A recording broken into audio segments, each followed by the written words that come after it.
चुनाव आयोग एनआरआईज को देश के चुनाव में वोटिंग करने में मदद करना चाहता है, जो एक अच्छा ख्याल है। इसे 2021 में पायलट प्रोजेक्ट के तौर पर 8 देशों USA, UK, Australia, Canada, UK, Malaysia, Kenya और सिंगापुर में शुरू किया जाएगा। देश भर में करीब 1 करोड़ एनआरआईज हैं, जिसमें करीब 60 लाख वोट देने के काबिल हैं। लेकिन एक समस्या है। चुनाव आयोग ने एनआरआईज के लिए बैलेट पेपर के जरिए वोटिंग का जो सुझाव दिया, वो राजनीतिक दलों को रिप्रेजेंट करने वाले पोलिंग एजेंट की मौजूदगी में नहीं होगा और ये the representation of the people act 1951 और the conduct of election rule 1961 का उल्लंघन है। पहले बैलेट पेपर वोटिंग की प्रक्रिया को समझते हैं, जिसे ईसी ने एनआरआई के लिए सोचा है। स्टेप 1, कोई भी एनआरआई जो विदेश से वोटिंग करना चाहता है, वो चुनाव आयोग की वेबसाइट के जरिए चुनाव आयोग के रिटर्निंग ऑफिसर के पास अप्लाई कर सकता है। स्टेप 2, रिटर्निंग ऑफिसर सभी भारतीय उच्चायोगों या दूतावासों में एक सरकारी अधिकारी नोडल ऑफिसर को इलेक्ट्रॉनिक रूप से बैलेट पेपर भेजेगा। स्टेप 3, वोटिंग के दिन वोटर अपना वोट डालने दूतावास या उच्चायोग जाएगा।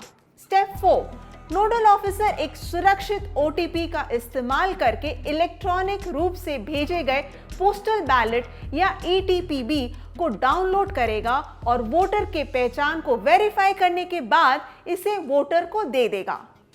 स्टेप 5, वोटर अपने बैलेट पेपर पर अपने पसंद का टिक लगाएगा। नोडल ऑफिसर एक लिफाफे में बैलेट पेपर को सील करेगा और उसे बैलेट बॉक्स में डाल देगा। स्टेप 6, जब वोटिंग खत्म हो जाएगा तो नोडल ऑफिसर बैलेट बॉक्स से लिफाफे को निकालेगा, उसे निर्वाचन क्षेत्र के मुताबिक अलग अलग करेगा और उन्हें डिप्लोमेटिक मेल के जरिए भारत में रिटर्निंग ऑफिसर को भेज देगा। तो चुनाव आयोग का इरादा है कि जिस तरह मतदान भारत में होता है, उसी तरह एनआरआईज के लिए भी मतदान की प्रक्रिया की जाए। लेकिन राजनीतिक दलों को रिप्रेजेंट करने वाले पोलिंग एजेंट्स की गैर मौजूदगी पर सवाल उठते हैं। The representation of the people act 1951 और the conduct of election rule 1961 दोनों ही कहते हैं कि स्वतंत्र और निष्पक्ष चुनाव सुनिश्चित करने के लिए पोलिंग एजेंट का होना जरूरी है। The representation of the people act में साफ तौर पर कहा गया है, एंड आई कोट, अगर पोलिंग एजेंट किसी ऐसे कार्य के दौरान मौजूद नहीं रहता है जो उनकी उपस्थिति में होना जरूरी है, तो उन कार्यों को मान्य नहीं माना जा सकता, अनकोट। ये कार्य जिनके लिए एक पोलिंग एजेंट की मौजूदगी जरूरी है, उसे the conduct of election rules 1961 में अच्छी तरह से बताया गया है।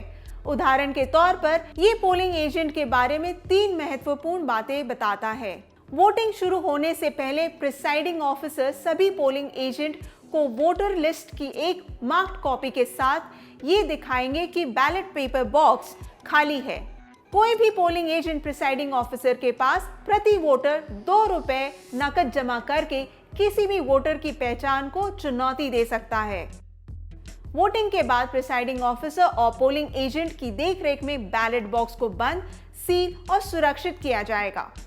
अगर एनआरआईज वोट देते हैं और पोलिंग एजेंट मौजूद नहीं होंगे, तो किसी भी राजनीतिक दल को कैसे अश्योर किया जाएगा कि इनमें से किसी भी भारतीय दूतावासों में मतदान स्वतंत्र और निष्पक्ष हुए हैं।